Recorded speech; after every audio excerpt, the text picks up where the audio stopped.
సంవత్సరంలో నేను పెడుతున్న మొట్టమొదటి తొలి కాన్ఫరెన్స్ మరి మన సంగారెడ్డిలో పెడతా ఉన్నా. న్యాయం చేయాలని కూడా కోరుకుంటున్నాం మీ అందరినీ. రెండు విషయాలు, ఒకటి ముఖ్యంగా రెండు కూడా స్టేట్కి సంబంధించిందే. ఒక అంశం స్టేట్ కన్సిడర్ చేసి వీలైతే ఒక అంశాన్ని జిల్లా కన్సిడర్ చేస్తే బాగుంటుంది. రెండు భాగాలుగా ప్రెస్ మీట్ నిర్వహిస్తూ ఉన్నాం.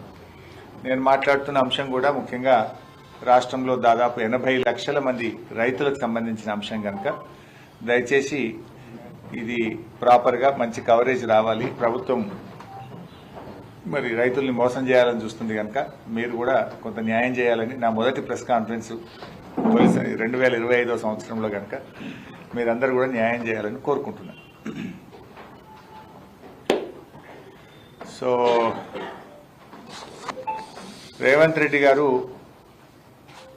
విజయవంతంగా రైతు బంధును ఎగ్గొట్టి రైతు భరోసాకు కోతలు పెట్టడానికి రాత్రింబవళ్లు కష్టపడతా ఉన్నాడు.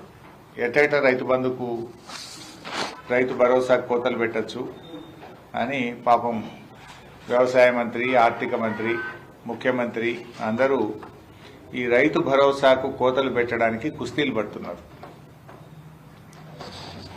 గతంలో ఇదే రేవంత్ రెడ్డి గారు రైతు బంధు ఏడాదికి 3 సార్లు ఎందుకు ఇవ్వకూడదు అని ప్రతిపక్షంలో ఉన్నప్పుడు మాట్లాడారు. ఇవాళ అధికారంలోకి రాగానే రేవంత్ రెడ్డి గారికి కొంచెం మతిమరిపి వచ్చినట్టున్నది. 3 సార్లు ఎందుకు ఇయ్యరు అన్నోడు ఒక్కసారి కూడా రైతు బంధు ఇవ్వడానికి ఆపసోపాలు పడుతున్నాడు, వెనక ముందు అవుతున్నాడు. వానకాలానికి రైతు బంధు ఎగబెట్టిండు. యాసంగికి రైతు భరోసాలో కోతలు పెట్టడానికి కుస్తీలు పడుతుంది. అప్పుడేమో 3 పంటలకు రైతు బంధు ఇవ్వాలన్నాడు. వానకాలం ఎగబెడితివి, యాసంగికి కోతలకు సిద్ధం చేస్తేవి. అంటే రేవంత్ రెడ్డికి మతిమరుపు అనుకోవాలన్నా, రేవంత్ రెడ్డి గారు ప్రతిపక్షంలో ఉంటే ఒక మాట, అధికారంలోకి వస్తే ఇంకొక మాట, అంటే 2 నాలుకల ధోరణి. ప్రతిపక్షంలో ఉన్నప్పుడేమో నాలుకకు నరం లేదు, ఏదైనా అడుగుతాడు. అధికారంలోకి వస్తే తాను చెప్పిన మాటలు తానే మర్చిపోతాడు. ఇప్పటికే రేవంత్ రెడ్డి గారు రుణమాఫీకి షరతులు పెట్టి, ఎవరు రాబాయ్ ఎంత డిస్టర్బ్ చేయకుండా అంటే కూడా గదే పని చేస్తారేం రాబాయ్, బయట పోయి ఊకే సతాయిస్తారు. రుణమాఫీకి షరతులు పెట్టి రేవంత్ రెడ్డి గారు చాలా మంది రైతులకు రుణమాఫీ ఎగ్గొట్టిండు. ఇలా రాష్ట్రంలో సగం మందికి కూడా రుణమాఫీ కాలేదు. ఇప్పుడు మళ్ళీ రైతు భరోసాకు కోతలు పెట్టే ప్రయత్నం చేస్తున్నాడు. ప్రభుత్వం దగ్గర అన్ని రికార్డులు ఉన్నాయి.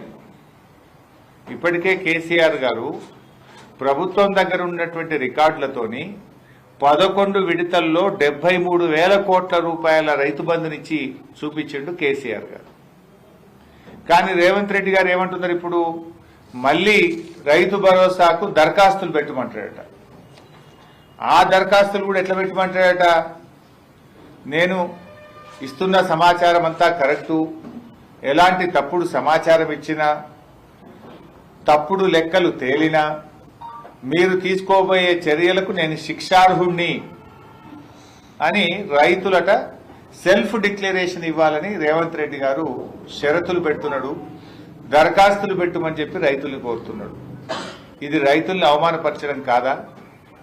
దేశానికి అన్నం పెట్టేటువంటి రైతు ఎండనక వాననక 6 గాలం కష్టపడి ఇవాళ వ్యవసాయం చేసి అందరికీ అన్నం పెట్టే రైతుకు షరతులు పెడతా ఉన్నారు. బడాబాబులకు, పారిశ్రామికవేత్తలకు, కంపెనీలకేమో ఏ షరతులు లేవు. 1000 కోట్ల అప్పులు మాఫీ చేస్తున్నారు. రైతులకు వచ్చేసరికి షరతులు అడ్డం వస్తున్నాయి మీకు.